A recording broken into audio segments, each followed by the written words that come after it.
তদন্তে একগুচ্ছ প্রশ্ন উঠছে। যে ঘটনাস্থল অর্থাৎ সেমিনার রুম, সেখানেই পায়ের ছাপ মেলেনি সঞ্জয় রায়ের।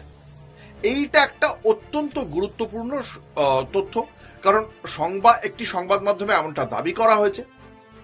সেমিনার রুমের মধ্যে যদি সঞ্জয় রায়ের পায়ের ছাপই না মেলে, তাহলে প্রশ্ন উঠে যাচ্ছে, তাহলে এই একমাত্র ধর্ষক এবং এই খুনি, এই তত্ত্ব তাহলে কিভাবে প্রমাণিত হবে? দ্বিতীয়ত, শুধুমাত্র সঞ্জয় রায় নয়, অভয়া অর্থাৎ নির্যাতিতার পায়ের ছাপও পাওয়া যায়নি বলেই সিবিআই সূত্রের পক্ষ থেকে দাবি করা হচ্ছে। এবং সিবিআই এটা সাধারণভাবে শুধুমাত্র পর্যবেক্ষণের মাধ্যমে নয়, সিবিআই কিন্তু সেমিনার হলে 3D ম্যাপিং করেছিল, এবং সেই 3D ম্যাপিং এর পরেই সিবিআই এর তদন্তকারী আধিকারিকরা এমন সিদ্ধান্তে পৌঁছেছেন বলে এখনো পর্যন্ত আমরা জানতে পারছি। এক্ষেত্রে এদের দুজনের পায়ের ছাপ পাওয়া গেল না কেন? 3D ম্যাপিংয়েও কেন পায়ের ছাপ পাওয়া গেল না? প্রশ্ন আসে। এই প্রশ্নের প্রেক্ষিতে দুটো তত্ত্ব উঠে আসছে। এক, আমরা সকলেই জানি যে ওই ধর্ষণ খুনের পর বহু লোক সেমিনার রুমে ঢুকে গিয়েছিলেন, সেখানে একটা 40 ফুটের একটা তত্ত্ব খাড়া করা হয়েছে কলকাতা পুলিশের পক্ষ থেকে। সেই তত্ত্ব নিয়ে আলোচনা হবে আদালতে, সেটা ভিন্ন প্রশ্ন। কিন্তু তার থেকেও বড় কথা, এই যে এত লোক একসঙ্গে যে ঢুকেছিল, তাতে ফুটপ্রিন্ট মুছে যাওয়ার একটা সম্ভাবনা থাকতে পারে। দ্বিতীয়ত, সেমিনার রুম যদি ঘটনাস্থল না হয়, যেটা বারংবার বিভিন্ন বিরোধীদের পক্ষ থেকে এই তত্ত্বটা তুলে আনা হচ্ছে, যে সেমিনার রুম আদতে ঘটনাস্থলই নয়, অন্য কোনো তলায় বা ঘরে খুন করার পর সেমিনার রুমে নিয়ে আসা হয় নির্যাতিতার দেহকে। ফলে সেখানে একটা প্রশ্ন উঠছে যে তাহলে এই যে অন্য কোনো জায়গায় খুন করে সেমিনার রুমে নিয়ে আসা হলো অভয়াকে, তাহলে সেক্ষেত্রে তার ছবিটা কেন করিডরের অন্য কোনো সিসি ক্যামেরায় ধরা পড়ল না? এই বিষয়টি কিন্তু অত্যন্ত গুরুত্বপূর্ণ। এবার যে কোনো খুনের ঘটনা আততায়ীর কজন, একজন না একাধিকজন, যে প্রশ্নের উত্তর এখনো পর্যন্ত সিবিআই জানায়নি, সেই বিষয়টি নিশ্চিত করতে হাত এবং পায়ের ছাপ অত্যন্ত গুরুত্বপূর্ণ। তাছাড়া কি ধরনের জুতো পড়েছিল, সেটাও কিন্তু ওই পায়ের ছাপ থেকে জানতে পারা যাবে। সিবিআই কি বলছে, যে তারা 3D ম্যাপিং করেছিল, কিন্তু এই 3D ম্যাপিং এর পরেও নির্যাতিতা এবং সঞ্জয় রায় এই দুজনের পায়ের ছাপ তারা পায়নি। কিন্তু বলা হচ্ছে সেমিনার রুমের লাগোয়া যে ঘরগুলো রয়েছে, সেখানে দুটো ঘরে নাকি তরুণীর ফুটপ্রিন্ট পাওয়া গেছে। ফলে সেখানে শুধুমাত্র তরুণী নয়, আরো বেশ কয়েকজনের পায়ের ছাপও পাওয়া গিয়েছে বলে সিবিআই সূত্রের পক্ষ থেকে জানানো হচ্ছে। ফলে শুধু তরুণী নয়, যদি আরো বেশ কয়েকজনের পায়ের ছাপ পাওয়া যায়, তাহলে এই যে একাধিক খুনির তত্ত্ব, সেই রহস্যটা, সেই প্রশ্নটা আরো বাড়ে। সেমিনার হলে যদি নমুনা না পাওয়া যায়, তার কারণ হিসেবে এজেন্সি কি বলছে, যে এখানে ঢোকা এবং বেরোনোর রাস্তা একটাই ছিল। ফলে যেহেতু ওই খবরটা পাওয়ার পর বহু মানুষ একসঙ্গে চলে গেছে, তাহলে সেই কারণে একটা ফুটপ্রিন্ট নষ্ট হওয়ার একটা আশঙ্কা থেকে যায়।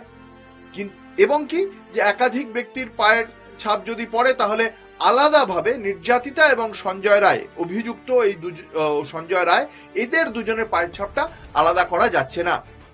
ফলে সেই বিষয়টি অত্যন্ত গুরুত্বপূর্ণ হয়ে উঠছে তদন্তের ক্ষেত্রে, যে সেমিনার রুমে পায়ের ছাপ যদি অভিযুক্ত সঞ্জয় রায়ের পাওয়া না যায়, তাহলে তাকে দোষী প্রমাণ করাটা, বা সেক্ষেত্রে সেই দোষী কিনা, এই বিষয়টিতে সুনির্দিষ্টভাবে সিবিআই যে পৌঁছবে, সেই স্থির সিদ্ধান্তে পৌঁছবে, সেটা কিন্তু কঠিন হয়ে যাবে তদন্তকারী আধিকারিকদের কাছে।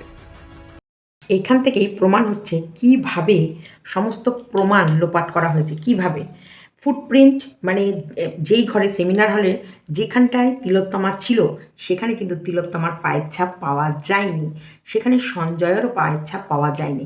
কিন্তু পাশে যে ঘরটা ভেঙেছে বা পাশের যে রুম, সেখানে কিন্তু তিলোত্তমার পায়ের ছাপ পাওয়া গেছে, কিন্তু সঞ্জয়ের পায়ের ছাপ বা ওখানে আরও অনেক অনেক মানুষের পায়ের ছাপ পাওয়া গেছে। কারণ যখন এই ঘটনাটা ঘটেছে এবং তারপরে যাদের উচিত ছিল সমস্ত এরিয়াটাকে সিল করে দেওয়া, সেটা তো এরিয়াটা সিল করেনি, সেখানে প্রচুর মানুষ হাঁটাচলা করেছে, সে কারণে প্রত্যেকটা এভিডেন্স, মানে ফুটপ্রিন্ট সমস্ত গায়ে মুছে গেছে। মানে কতটা বড় প্ল্যান করে একটা মেয়েকে নৃশংসতার পরিচয় দিয়েছে, একটা মেয়েকে পুরো শেষ করে দিয়েছে, একটা মেয়েকে ধ্বংস করে দিয়েছে, একটা মেয়েকে পৃথিবীর আলো মানে পৃথিবীর আলো কেড়ে নিয়েছে। এমনকি মেয়েটি কত মানুষের প্রাণ বাঁচাতো সেই সমস্ত স্বপ্ন মেয়েটি ভেঙে দিয়েছে। এই সব দুষ্কৃতীদের অবশ্যই আইডেন্টি করে এদেরকে চরম থেকে চরমতম শাস্তি দেওয়ার দরকার। আমার মনে হয়, এটা শুধু আমার মনে হয় না, এটা আমাদের সারা পশ্চিমবঙ্গ নাগরিকের ডাক এবং সারা বিশ্বের, আমরা শুধু পশ্চিমবঙ্গ নয়, এখন পশ্চিমবঙ্গের বাইরেও চারিদিকে দেশে বিদেশে সবাই কিন্তু একটাই চাইছে, জাস্টিস। তাহলে কি তিলোত্তমা জাস্টিস পাবে না? আর পাবে তো পাবে, কি করে পাবে? আজকে দেখো এই সন্দীপ ঘোষ কতটা, কিন্তু অন্য অন্য বিষয়ে, মানে এই অর্থ কেলেঙ্কারি এইসব বিষয়ে কিন্তু ওকে ফেঁসেছে, ওকে এই জন্য নিয়ে যাওয়া হয়েছে। একমাত্র সঞ্জয়ই যে তিলোত্তমার তোমার হচ্ছে রেপ কেসে ওকে একমাত্র অপরাধী করে রাখা হয়েছে। কিন্তু যাকে অপরাধী করে রাখা হয়েছে, এখনও যে অপরাধী হিসেবে আটক হয়ে রয়েছে, তারই ফিঙ্গারপ্রিন্ট মানে ডিএনএ রিপোর্টে সিবিআই তদন্তে আজকে প্রকাশ হয়েছে যে তারই ফুটপ্রিন্ট কিন্তু সেই সেমিনার হলে পাওয়া যায়নি।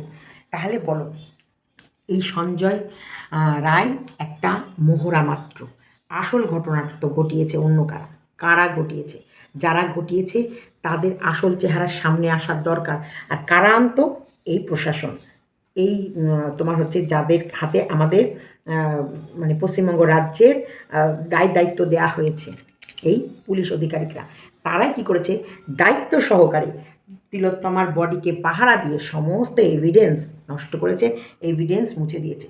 সেইগুলোর তো কৈফিয়ত কি দেবে কি দেবে না, আদৌ কি বিচার হবে কি হবে না, বা আদৌ তিলোত্তমা বিচার পাবে কি পাবে না, সেটা তো আমরা সবাই দেখব। কিন্তু আমার মনে হয় এবার একটা বড়সড় পরিবর্তন আসবে, আর সেই বড়সড় পরিবর্তন আমাদের সকলকে মিলে আনতে হবে। কারণ না হলে আমরা কেউ সেভ না। যখন তখন যার তার সাথে যা হয় তাই হয়ে যাবে, সবাই আমরা দেখতে থাকবো, করতে কিছুই পারবো না। তাই আমাদের আওয়াজ আমাদেরকে তুলতে হবে। প্রত্যেকটা জনগণ, প্রত্যেকটা সাধারণ মানুষ, তার কণ্ঠস্বর বিশাল উঁচু। কারণ আজকে আমরাই কিন্তু এই গদিটা দিয়েছি, আমরাই কিন্তু এই প্রশাসনকে নির্বাচন করেছি, আমরাই কিন্তু আমাদের দায়িত্ব এইসব মানুষের হাতে দিয়েছি। যার হাতে রক্ষা করতে দিয়েছি, সে যদি রক্ষা করতে না পারে, তার হাত থেকে দায়িত্ব কেড়ে নিতে হবে। চলো, আজকে এইটা এক্ষুনি ব্রেকিং নিউজটা পেলাম, তাই মনে করলাম তোমাদেরকে আগে দেওয়ার দরকার, তাই এটা আগে যাবে।